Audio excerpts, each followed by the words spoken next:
In this section, we're going to talk about work, which is another application of integrals.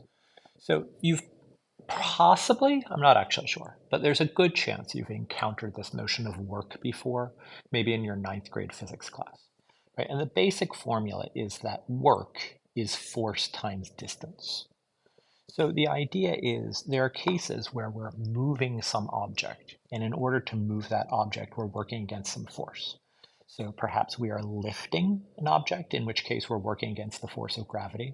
Maybe we're pushing something along the floor and we're working against friction. Maybe we're stretching out a spring, right? And there's a restoring force. When you pull on a spring, it's kind of pulling back at you. Maybe we're pulling something away from a magnet and there's a magnetic force that we're working against.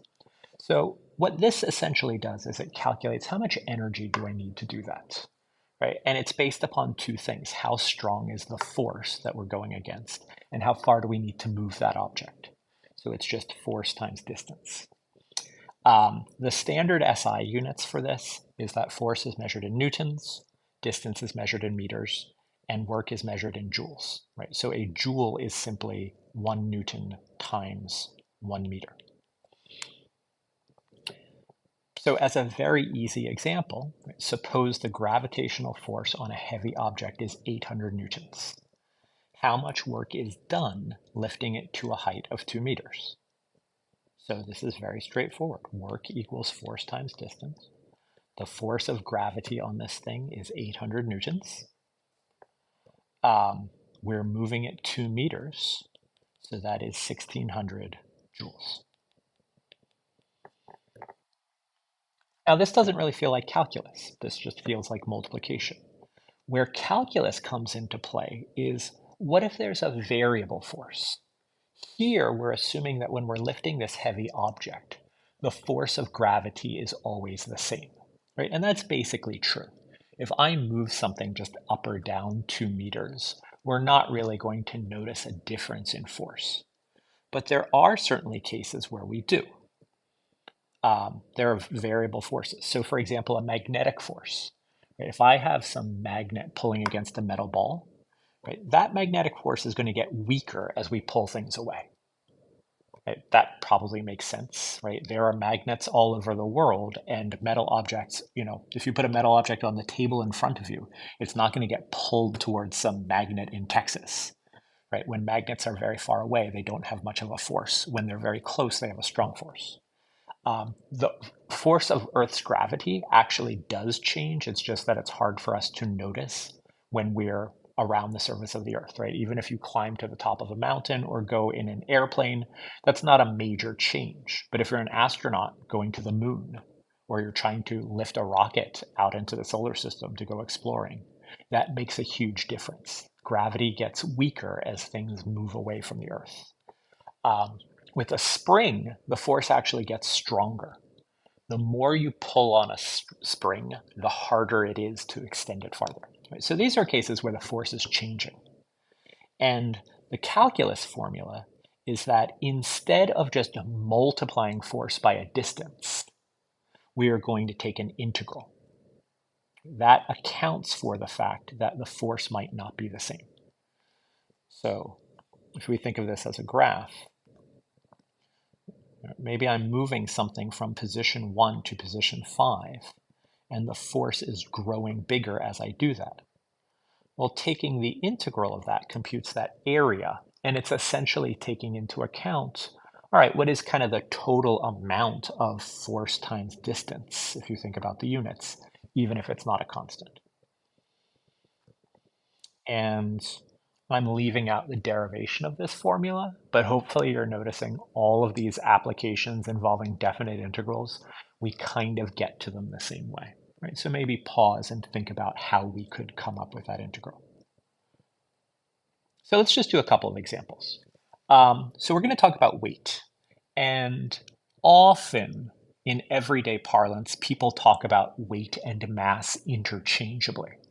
Right, someone might say like, oh, my weight is 110 pounds, which is the same as 50 kilograms. That's technically not true, right? 50 kilograms is your mass, and it's basically explaining, how much of you is there in terms of like just the total amount of particles. how much is there, regardless of the pull of gravity, while weight is the pull of gravity. Right? When an astronaut goes to the moon, that person's weight goes down, but their mass stays the same. Right? Less gravity is pulling on them. So weight is actually a force. And let's suppose we have an astronaut who has a weight of 150 pounds on Earth's surface. Right? And Earth's surface is approximately 4,000 miles from the Earth's center. So we're going to draw kind of a picture here. We're imagining here's the Earth, and the radius of the Earth is approximately 4,000 miles. We're rounding things a little bit for simplicity. And this astronaut weighs 150 pounds when they are on the surface of the Earth. Now, this person's weight would actually be given by this formula. I'm not going to go through the derivation. It's what's called Newton's inverse square law of gravitation. And if x is measuring distance from the center of the Earth, not distance from the surface of the Earth, but distance from the center of the Earth, this formula is saying what is the weight of that person at a different distance. Right? They're 150 pounds on the surface of the Earth. They would actually weigh a little bit less if they go up into space. So here is the question. In mile pounds, so just we're going to say that's the unit. You can convert it to something like joules or calories or ergs or a lot of other units if you wanted to. How much work is required to lift the astronaut to a position 2,000 miles above the Earth's surface? So obviously this person's probably in a rocket. We'd have to lift the rocket as well, but we're just going to focus on how much work is required to lift the astronaut. So we're going to a place that's 2,000 miles above the Earth's surface. So we actually have to convert that. Right? So the idea is the surface of the Earth is where x equals 4,000. Remember, we're measuring from the center of the Earth. And then 2,000 miles up would actually be at x equals 6,000. So our formula here for work is that it would be the definite integral, in this case from position 4,000 to position 6,000 of this force, this weight, which is 2.4 billion over x squared.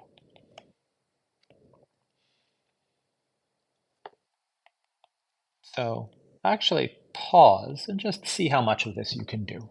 Right? This is a doable integral by hand. Maybe the arithmetic is obvious, maybe it isn't, but certainly the calculus should make sense. Hit pause and try this. Okay, I hope you've attempted that. I'm just going to rewrite this thing as 2.4 billion times x to the negative 2. So when I do my antiderivative, the power goes up to negative 1, and then we would have a negative in front of that to cancel it. And I'm going to plug in 4,000 and 6,000. So this would be negative 2.4 billion times 1 over 6,000 minus negative 2.4 billion times 1 over 4,000. And these simplify reasonably nicely. Right? The 1,000 cancels with the 1,000, and 24 divided by 6 is 4. So this is basically negative 4, and it looks like I have 5 zeros left. Here we have a plus. This one cancels in a similar way, but we would have 6 left. So what we're getting here is 200,000. And then the units we would just call, whatever they are, mile pounds, right? So mile pound is just sort of this generic unit for how much work does it take to move 1 pound 1 mile.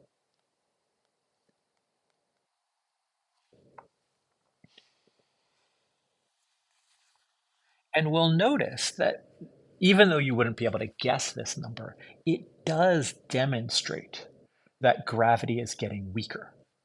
Because if the person always weighed 150 pounds, and we moved them 2,000 miles, right? That would be 300,000 mile-pounds.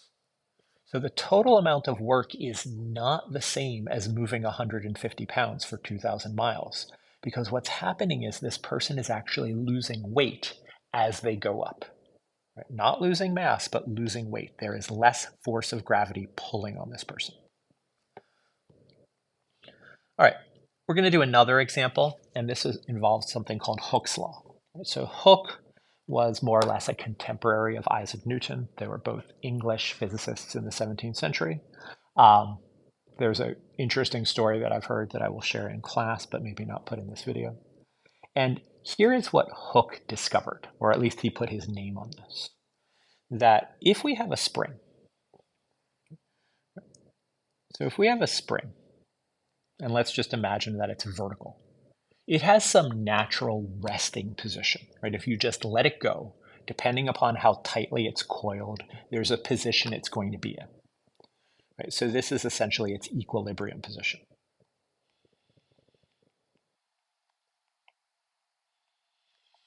And what Hooke's law says is if we extend this from equilibrium, right? I'm just going to draw it down here where I have more room. Right? So here it is in equilibrium position.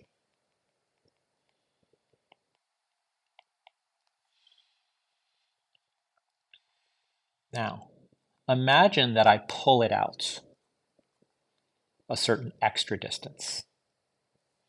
And maybe I pull it out an even larger extra distance. Right? So here, I'm going to draw this line. Right? This is basically where it would be in equilibrium. And maybe I pull it out a little, or maybe I pull it out a lot. What this is saying is the restoring force, right? That's kind of feels like, what is that yank that we're feeling as we're trying to pull this thing out?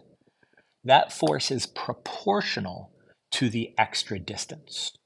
So for example, if this one was pulled 1 centimeter and this one was pulled 3 centimeters beyond equilibrium, this one is going to have 3 times the force. If I've pulled it 3 times as much compared to equilibrium, then it's going to have 3 times as much force. Now, exactly what that force will be depends upon factors like what is the spring made of, how tightly is it coiled, how big is it. But assuming it's the same spring, the force is proportional to the distance beyond the equilibrium that is, it has been stretched. So this is how we express proportionality. Right? X is measuring just that extra distance. I don't know if I say that clearly here. And force is proportional. It's just some number times that. That number is called the spring constant, and it will vary from spring to spring. So let's look at a problem. When a spring is stretched 10 centimeters beyond its natural length, it exerts a force of 15 newtons. We want to know how much work is required to stretch the spring from equilibrium position to a length of 40 centimeters beyond its equilibrium. And we are going to have to convert units because you'll notice I've given this to you in centimeters. So let's just draw kind of a picture. Here is equilibrium. If I extended an extra 10 centimeters, the force, the restoring force right now is 15 newtons. So what I want to figure out is what's the total amount of work to get it from equilibrium to a position where it's 40 centimeters longer. I'm going to stretch it out quite a bit.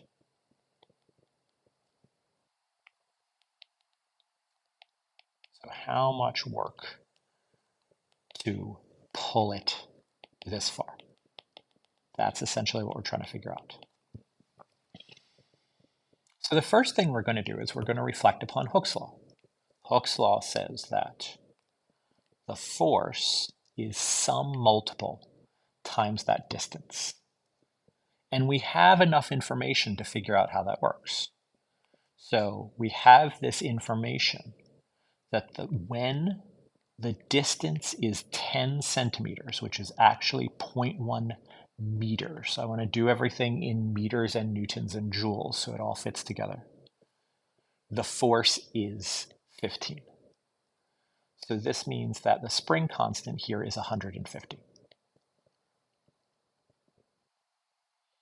So specifically for this example, the force is 150 times the distance. So now we can calculate the total work by doing an integral. Our force function is 150 times x, and we are moving it from equilibrium position, so from x equals 0, to 40 centimeters. And again, we want to make sure we're converting this to meters so that all the units line up. And this should be reasonably easy to do in your head. Or not in your head, sorry, but without a calculator. So again, pause and see if you can get to the answer. Maybe the arithmetic is a little unpleasant and you'd need just a simple calculator, but you definitely don't need a calculator to do this integral. So my antiderivative here is 75x squared. So if we plug in 0.4, that's 75 times 0.4 squared. For this one, if we plug in 0, we get 0. So this is 75 times 0.16. And let's see, does that simplify nicely? That's 75 times 16 over 100. So the 25s cancel, and that's 3 times 16 over 4. Right, I divided 75 by 25. I divided 100 by 25. So this is actually 3 times 4, which is 12 joules. So the amount of work we would do pulling this from equilibrium to a position 40 centimeters longer would be in total 12 joules of work. So just a few quick examples here. Right? If you do a lot of physics, this might be interesting to you. If you do engineering, this might be very interesting to you. For everyone else, I hope you're just appreciating there are tons of things that integrals compute for us, and maybe you don't care about each one individually, but you should appreciate how powerful this is, right? We first talked about integrals as just like, oh, it's area under a curve, but it actually finds so many things if we know the right thing to integrate. Okay, that's it for this video.